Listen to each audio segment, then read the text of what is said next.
Bien-aimés dans le Seigneur, nous sommes heureux de nous retrouver dans ce service de dimanche, la journée d'alliance, d'établissement. Dans cette journée, quelqu'un sera établi aujourd'hui. Lorsque nous parlons d'établissement, c'est faire asseoir, c'est fixer une chose à un endroit sûr, c'est rendre une chose stable. Lorsqu'on parle d'établissement, c'est le fait d'installer, le fait de mettre quelqu'un dans un état avantageux. Et cela sera le témoignage de quelqu'un juste après ce service. Dans 1 Samuel 11, le verset 14 à 15, Samuel est en train de parler à tout le peuple d'Israël. 1 Samuel 11, le verset 14 à 15, et Samuel dit au peuple, venez et allons à Gilgal pour y confirmer la royauté. Tout le peuple s'est rendu à Gilgal et ils établirent Saül pour roi devant l'Éternel à Gilgal. Aujourd'hui, quelqu'un sera établi pour roi. Tu vas régner, tu vas dominer dans le finance, tu vas dominer dans les études, tu vas dominer dans toutes choses si l'Éternel t'établit. Parce que qui doit établir les gens?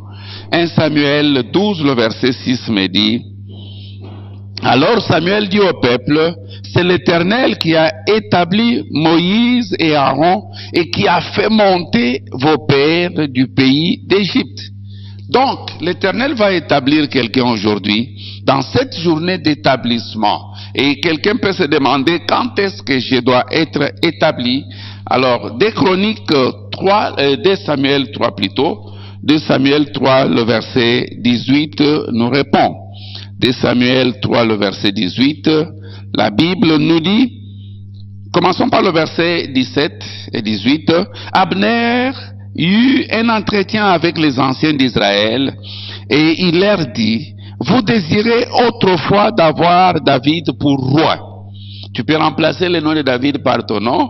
Vous désiriez autrefois d'avoir Guillaume pour roi, établissez-le maintenant. Car l'Éternel dit de lui, c'est par Guillaume mon serviteur que je délivrerai mon peuple d'Israël de la main de Philistins et de la main de tous ses ennemis. Aujourd'hui, tu seras délivré de la main de tous tes ennemis. Mais pour y arriver, il faut que l'Éternel t'établisse. Et quand est-ce qu'il va t'établir? C'est maintenant. C'est maintenant ton établissement et tu vas aller loin dans la vie. Que le Seigneur te bénisse. Nous continuons avec la série de nos interventions, de nos enseignements.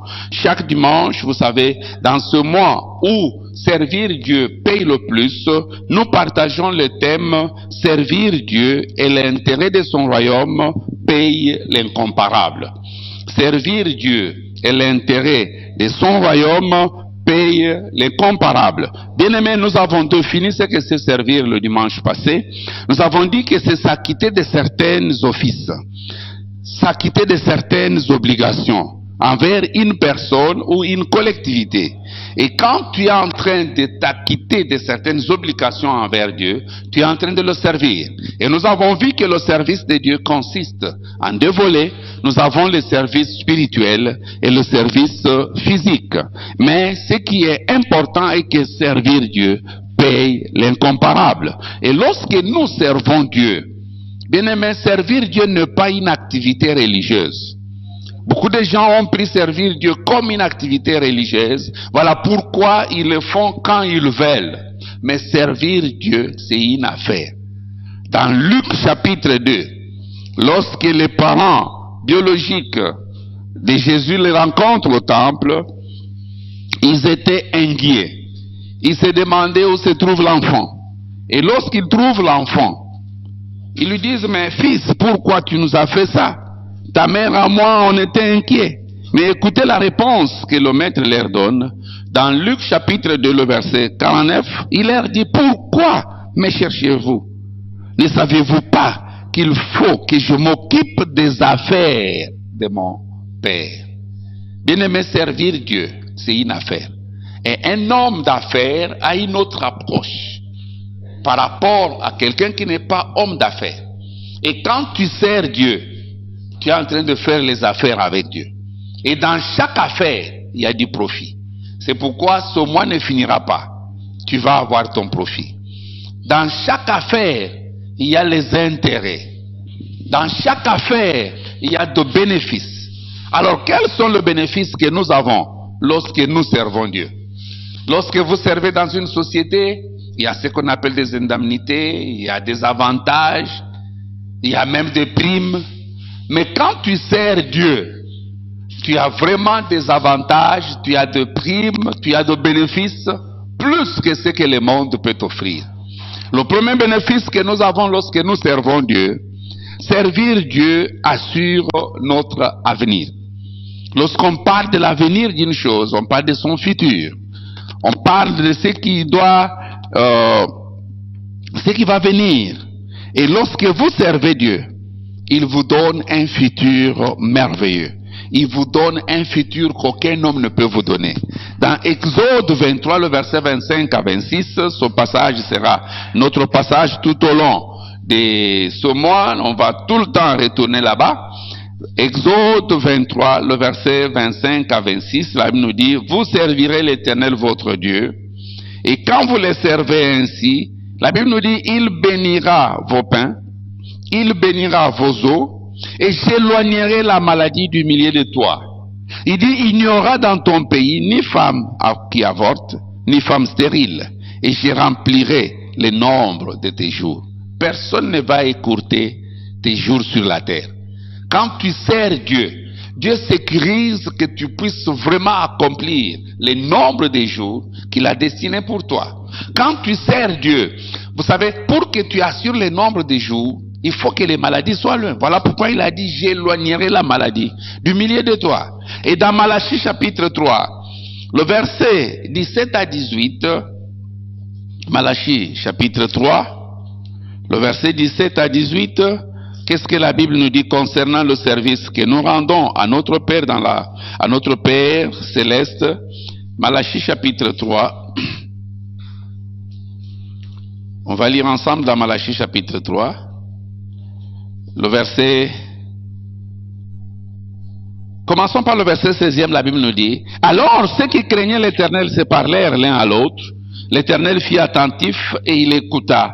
Et un livre de souvenirs fut écrit devant lui.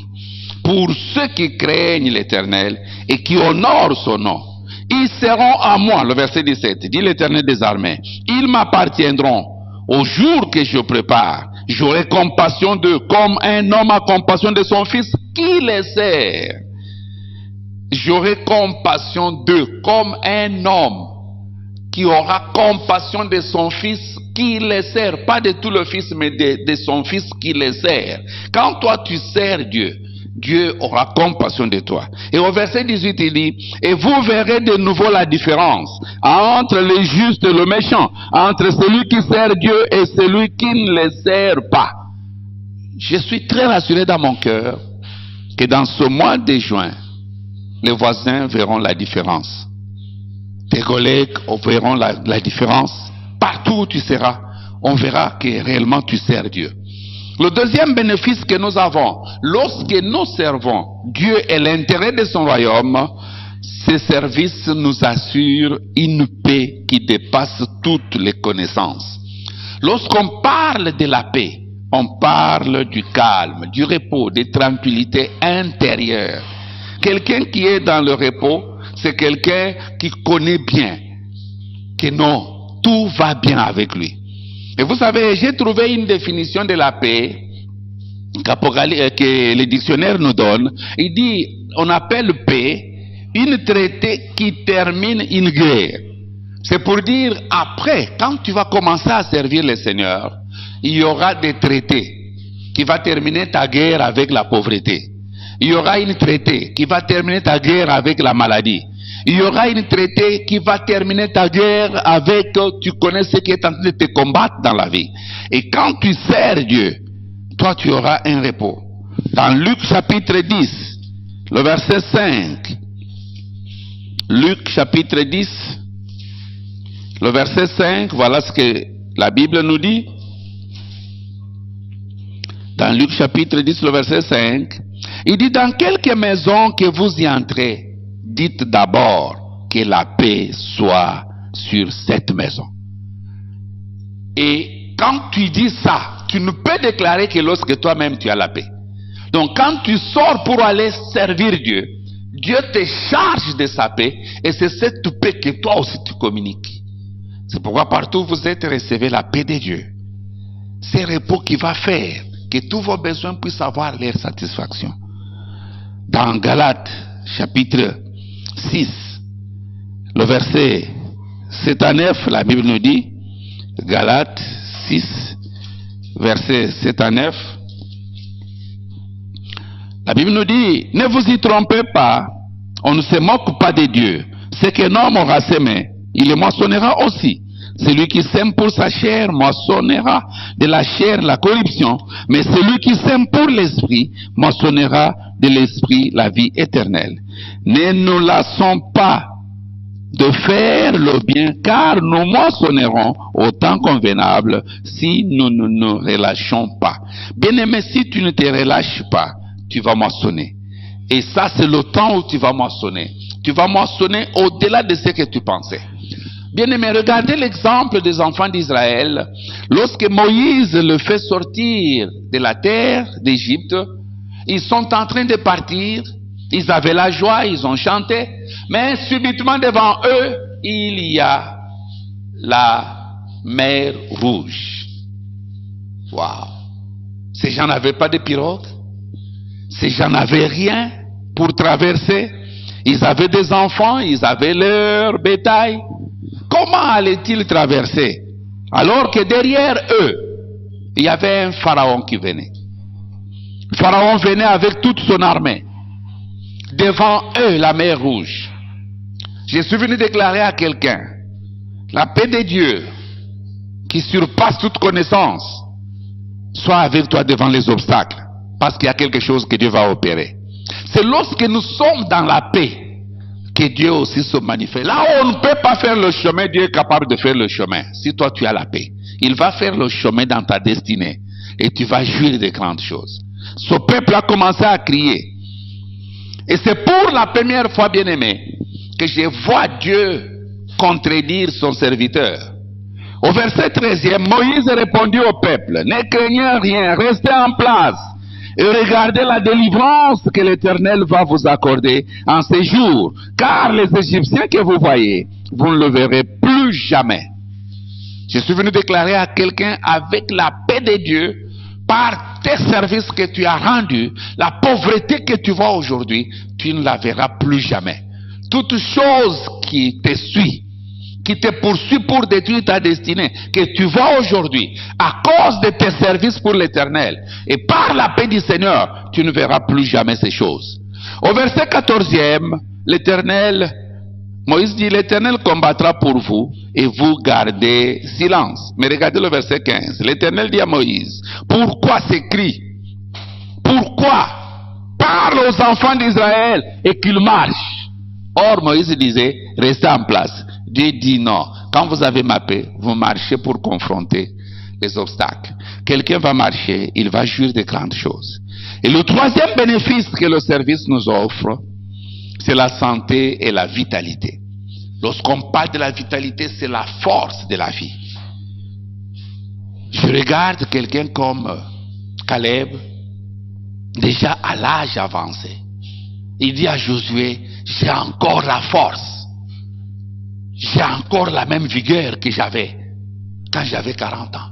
Donne-moi cette montagne. Il ne demande même pas à Josué pour lui dire non, donne-moi les gens, je dois. Il dit non, permets-moi que j'aille combattre. Il avait encore la vie. Pourquoi? Parce qu'il avait la force, il avait la vitalité, il avait la santé. Reçois ces choses dans les noms puissants de Jésus. La santé, la vitalité. Quand vous servez Dieu, vous ne pouvez que jouir de cela. Dans Proverbe 13, le verset 17. Proverbe 13, le verset 17. La Bible me dit, Proverbe 13, le verset 17. Un envoyé méchant tombe dans le malheur, mais un messager fidèle apporte la guérison. Un messager fidèle. Oh, qu'il soit beau le pied de ceux qui annoncent la bonne nouvelle. Quand toi tu sors pour annoncer la bonne nouvelle, tes pieds seront toujours beaux. Ça signifie qu'il n'y aura pas de maladie sur toi, il n'y aura pas des échecs sur toi. Et toi, je te vois aller d'un niveau de gloire à un autre. Et dans le quatrième bénéfice, quand tu sers Dieu, cela sécurise tes percées surnaturelles. Il y a eu un homme expert dans la pêche. Cet homme s'appelle Pierre. Dans Luc chapitre 5, vous constaterez, à partir du premier verset jusqu'au verset 7e, la Bible nous dit, cet homme a travaillé toute la nuit, il n'a rien eu. Il a appliqué toutes ses connaissances qu'il a eues à l'université de la pêche. Il a appliqué son expérience qu'il a eue avec les autres, mais il n'a rien eu. Et voilà, le matin, fatigué, il était en train de nettoyer maintenant ses filets. Je crois, il s'est posé beaucoup de questions. Comment je vais dire à la maison? Qu'est-ce que je vais dire aux voisins? Et il se disait comment aller. Et le maître va apparaître. Et le maître lui dira, sers-moi d'abord avec ta barque. Bien-aimé, tout ce que tu vas donner à Dieu pour son service, que ça soit ton temps, que ça soit ton corps, pour sortir aller gagner les âmes, que ça soit ta force, pour être dans la prière pour les saluts d'âmes, que ça soit tes ressources, pour que le royaume de Dieu avance.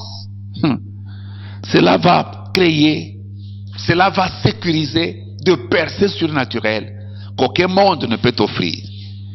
Regardez, quand Pierre a remis d'abord sa barque au Seigneur et que le Seigneur a utilisé sa barque pour le service du royaume, il a remis à Pierre. Tout ce que tu donnes à Dieu, Dieu te le remettra. Et quand Dieu te le remet maintenant, c'est avec de percées. Et il dira à Pierre, jette le filet à droite. Et quand Pierre a jeté le filet, waouh, il a eu de percées. Toi, tu vas avoir de percées que tu n'avais jamais eues. Tu ne manqueras jamais de percées. Dans Habakkuk 3, Habakkuk 3, le verset 1 à 7. Prière d'Habakkuk le prophète sur les modes de complainte. L'Éternel, j'ai entendu ce que tu as annoncé. Je suis saisi de crainte. Accomplis ton œuvre dans le milieu des années. Ô Éternel, démontre ta puissance. Manifeste-la. Mais dans ta colère, souviens-toi de tes compassions. Le verset 17 jusqu'au verset 19. Car le figuier ne fleurira pas, la vigne ne produira pas, le fruit de l'olivier manquera, le champ ne donnera pas de nourriture, le brebis disparaîtront du pâturage, et il n'y aura plus de bœufs dans les étables. Toutefois, je veux me réjouir en l'Éternel, je veux me réjouir dans le Dieu de mon salut. Et l'Éternel, le Seigneur est ma force. Il rend mes pieds semblables à ceux de biche, et il me fait marcher sur mes lieux élevés. Cette année ne finira pas. Tu vas monter sur tes lieux élevés. Bien-aimé, mais ce n'est pas tous les services qui apportent ce bénéfice. C'est pourquoi chaque dimanche, comme le dimanche passé, nous avons commencé à analyser les choses qui peuvent nous empêcher de jouir du bénéfice de notre service. Ou les choses que nous devons faire pour que nous puissions accéder facilement au bénéfice de notre service. Qu'est-ce que nous devons faire? Pour aujourd'hui, nous devons servir Dieu avec enthousiasme. Nous devons servir Dieu avec joie. Nous devons servir Dieu avec réjouissance. Dans Deutéronome chapitre 28, ces gens ont servi, mais n'ont pas servi comme il le fallait. Deutéronome 28, le verset 47 à 48, la Bible nous dit, pour n'avoir pas, au milieu de l'abondance de toutes choses, servi l'Éternel ton Dieu avec joie et de bon cœur, le verset 48, tu serviras au milieu de la faim. Ça ne serait pas ton partage. Il dit, tu serviras au milieu de la faim. Waouh! Imaginez, il sert, mais il a faim. Au milieu de la soif, il sert Dieu, mais ne parvient pas à satisfaire ses besoins. Au milieu de la soif, il sert Dieu. On dit au milieu de la nudité, il sert Dieu. Quand on parle de la nudité, on parle de la honte. Il n'a pas de preuve de montrer qu'il sert Dieu. Et pourtant Dieu a dit, vous verrez de nouveau la différence entre ceux qui servent et ceux qui ne servent pas. Donc, si quelqu'un sert, et n'ayant pas l'attitude qu'il faut, n'ayant pas le cœur qu'il faut, voilà que la Bible nous dit, il va servir au milieu de la faim, au milieu de la soif, au milieu de la nudité et de la disette de toutes choses. Tes ennemis que l'Éternel enverra contre toi. Il mettra un joug de fer sur ton cou jusqu'à ce qu'il t'ait détruit. Ça ne serait pas ton partage. Le verset 49, l'Éternel fera partir de loin des extrémités de la terre une nation qui fondra sur toi d'un vol d'aigle, une nation dont tu n'entendras point la langue. Wow. Voilà pourquoi certaines personnes, il est serviteur, mais ne jouit pas de la joie. Il sert pas avec joie, pour n'avoir pas servi avec joie. C'est pourquoi, bien-aimé, si tu veux servir l'Éternel, que la joie soit ton partage, que tu aies ce qu'il faut ou pas, la joie. Qu'on t'envoie loin ou près, la joie. Quel que soit le lieu où Dieu peut permettre que tu ailles, serre-les avec joie. Tu vas aller loin. Même pour donner, la Bible nous dit l'Éternel donne, celui qui donne avec quoi? Avec joie. Si tu ne donnes pas avec joie, ton donné ne va pas produire ce qu'il faut. Deuxième condition qu'il faut, nous devons servir Dieu volontairement. Nous devons servir Dieu volontairement. Il dit que chacun donne comme il a résolu. Il n'est pas forcé. Tu ne dois pas attendre seulement qu'on te dise d'aller gagner les âmes pour que tu ailles. Il y en a même d'autres, quand on lui donne les invitations, waouh, il est fâché. Il retourne, il sort, il dit, ah, ça c'est quoi ça? Moi là, je ne sais même pas. Et il y a même quelqu'un qui peut rencontrer, tu rencontres un petit enfant de 8 ans, petit, viens ici. Chez vous, vous êtes à combien? L'enfant te dit, nous sommes à 4. Nous avons aussi un tonton et une tantine. Ça fait 6. Il dit, ok, tu prends les 6 invitations, tu leur donnes, hein? Tu leur donnes. Non. Le service pour Dieu doit être un service volontaire. Tu sers Dieu volontairement. Et tu vas jouir de tout ce bénéfice. Et la dernière condition pour aujourd'hui, nous devons avoir pour racine de notre motivation l'amour. Quand tu sers Dieu, l'amour doit être la racine, la base de ta motivation. Tu ne sers pas Dieu pour le mariage. Tu ne sers pas Dieu pour les voitures. Tu ne sers pas Dieu parce que tu es dans le chômage. Non, tu sers Dieu parce que tu l'aimes. Parce qu'il y a des choses que Dieu n'a réservées qu'à ceux qu'il aime. 1 Corinthiens 2,9. Il dit les choses que l'œil n'a point vues, les choses que l'oreille n'a point entendues, les choses qui ne sont jamais montées dans le cœur du Fils de l'homme sont des choses que Dieu réserve pour ceux qui l'aiment. Quand tu sers Dieu, ayant pour motivation l'amour, tu ne manqueras de rien. Dans 1 Corinthiens 13, le verset 3, l'apôtre dit ceci. Et quand je distribuerai tous mes biens pour la nourriture des pauvres, quand je livrerai même mon corps pour être brûlé, et si je n'ai pas l'amour, cela ne me sert de rien. Donc l'amour doit être la base de notre service. Je sers Dieu parce que je l'aime. Vous savez, bien aimé, laissez-moi donner cet exemple avant de terminer. Si tu as une bonne, et que cette bonne est en train de te servir, sa motivation c'est l'argent, son salaire, ce qui est tout à fait normal parce que toute personne, même la Bible nous dit l'ouvrier mérite quoi? Son salaire. Mais les jours où tu te décides d'épouser cette bonne, tu lui dis désormais tu n'es plus une bonne, je dois t'épouser. Et tu vas, tu l'épouses, c'est quoi? Quand elle va nettoyer les mêmes habits, la motivation a changé. Elle ne nettoie plus pour le salaire, elle ne prépare plus pour le salaire, elle prépare maintenant par amour, parce qu'elle t'aime. Voilà pourquoi elle peut même se brûler là dans la cuisine sans lui dire rien. Elle fait par amour. Donc, quand nous servons le Seigneur, ayons pour base l'amour, et nous verrons tous ces bénéfices s'accomplir dans notre vie. Dans 1 Chronique 29, l'offrande volontaire que David va faire. 1 Chronique 29, du verset 3e. Quand vous regardez, mais au 3e verset, David dit, de plus, dans mon attachement pour la maison de mon Dieu, je donne à la maison de mon Dieu l'or et l'argent que je possède en propre, outre tout ce que j'ai préparé pour la maison du sanctuaire. Bien-aimés, sachez-le, c'est David qui s'est préparé pour bâtir le temple. Quand David a réuni tout ce qu'il faut pour qu'il bâtisse le temple pour son Dieu, les prophètes, Dieu va parler aux prophètes pour aller lui dire, ce n'est pas David qui doit me construire le temple. Et quand on a dit ça à David, je crois, si c'était toi et moi, on allait même s'énerver. On allait dire, mais oh, moi j'ai déjà préparé tout ce qu'il fallait pour que je bâtisse. Il dit comme ça, ok, comme c'est le fils, que le fils prépare aussi. Et reprenez mes biens là, on va les vendre. Non. David dit, à cause de mon amour, mon affection pour mon Dieu, à part ce que j'avais déjà donné, je donne encore. Et nous connaissons comment est-ce que David a fini sa vie. C'est un homme qui n'a pas échoué aucune bataille. Tu n'échoueras aucune bataille de la vie. Lève-toi là où tu es. Tu vas prier avec moi ce matin. Que ce bénéfice soit réellement ton partage. Tu vas demander la grâce de servir Dieu avec enthousiasme, avec joie. La grâce de servir Dieu volontairement et la grâce d'avoir l'amour comme base de notre service. Papa, dans le nom de Jésus, j'ai besoin de ta grâce.